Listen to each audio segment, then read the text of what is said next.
My father had gone to the nearby town to fetch groceries and animal feed. He was a strong man, respected in the village for his honesty and hard work. But that day, when he returned, he wasn't carrying just feed or flour. He had something extraordinary in his arms, a goat, and a tiny male goat kid by her side. My younger brother, Ben, and I rushed toward them, excitement lighting up our faces. "Look, Dad brought a baby goat," Ben shouted, clapping his hands. My father smiled and gently handed the kid over to me. "He's still nursing. We'll feed the mother, and she take care of him, but we'll have to be patient. He's very young." And just like that, the male goat kid became a part of our family. The days passed peacefully. We named the goat kid Charlie, a name Ben came up with. Every morning, Ben and I would rush outside to greet Charlie. The mother goat would graze near the house, while Charlie would stick close to us. He was playful and surprisingly intelligent. He quickly learned to nuzzle our hands for milk or attention. If we ignored him, he'd tap our legs with his tiny hooves or bleat until we noticed him. My father made a small enclosure for him beside the kitchen, shaded by tall trees. We often found him asleep on a warm cloth, curled up like a ball of cotton. One evening, the mother goat fell ill. She stopped eating, her eyes dull, her steps unsteady. Despite my father's efforts, calling the local vet and trying every remedy he could find, she passed away in the early morning hours. Charlie cried. "That's not an exaggeration," he wailed, a high-pitched, heart-wrenching sound that echoed in the silence of dawn. His tiny body trembled, his bleats desperate. He ran around the empty pen, searching for the warmth that was suddenly gone. Ben and I couldn't bear to see him suffer. Neither could my father. Without saying a word, my father picked up Charlie, took him into his room, and prepared a baby feeder. He poured warm milk into it and tried to feed him. At first, Charlie resisted.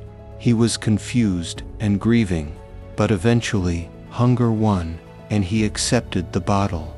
From that moment, a new bond was born, deeper than before. Ben, determined to train him like a pet, began teaching him basic commands. It started as a game. He would say, "Sit," and gently push Charlie into a sitting position, offering a piece of bread or fruit as a reward. To our amazement, Charlie caught on quickly. He learned to sit, stand, and even lie down on command. Soon, he began to follow Ben around like a loyal dog. To school, to the fields, even to the nearby creek where we washed clothes and played with other village children. Charlie became a local celebrity. He wasn't just a goat kid anymore. He was family. He was joy. People praised my father for raising such a smart and affectionate animal. Some even offered to buy him for a good price. But my father refused every offer with a simple shake of the head and a soft smile. "He's not for sale. He's family." Ben would knit tiny woolen sleeves for Charlie, trying to keep him warm.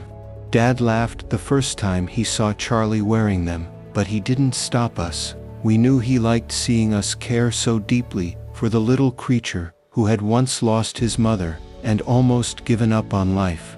By spring, Charlie had grown. He was no longer a tiny kid. His horns began to curve gently, his muscles more defined, but his heart was still the same, loyal, loving. Full of wonder, he still followed Ben everywhere.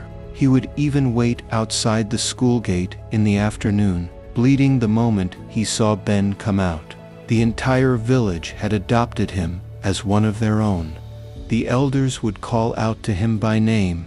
The kids shared their snacks with him.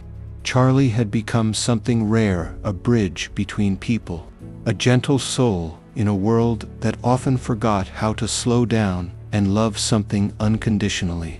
But life, as it always does, was preparing another lesson for us. One afternoon, in early summer, I noticed Charlie wasn't as active.